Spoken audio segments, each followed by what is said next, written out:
Дамјан Марковски започна 400-километарски предизвик во чест на Свети Василije Острошки, кој придонел во оздравувањето на член на неговото семејство, но и за подобрување на медицинската грижа за спортистите во Македонија. Ова иницијатива ја објави фондацијата Марко Божиновски, која е основана во чест на младиот ракометар Марко Божиновски. Фондацијата има за цел да поддржи млади талентирани спортисти и да им овозможи поквалитетен живот преку спортот.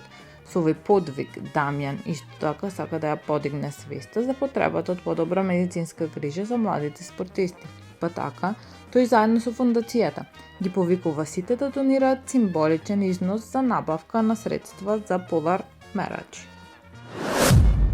Општина Центар организира дружба и дегустација на храна и пијалаци од домашна и европска кујна овој петок во паркот на франкофонијата. Настанот носи вилјушка на европска чинија.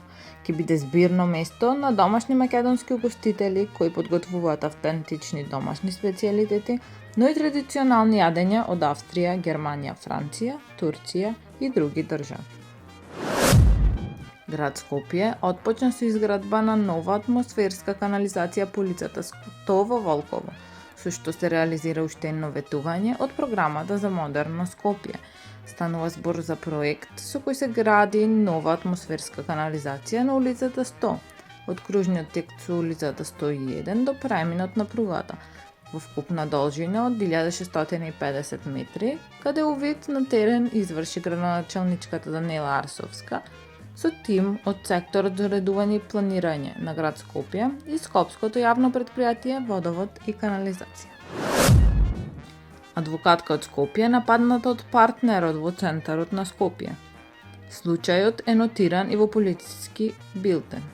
Во СВР Скопје, 45 годишна жена од Скопје пријавила дека на работното место во адвокатската канцеларија на подрачјето на центар била физички нападната од нејзиниот партнер. Се преземаат мерки за расчистување на случајот, соопштија од полицијата. Таму е Скопје, град мој љубав лише, што ми расцуте сни. Вечно ке ја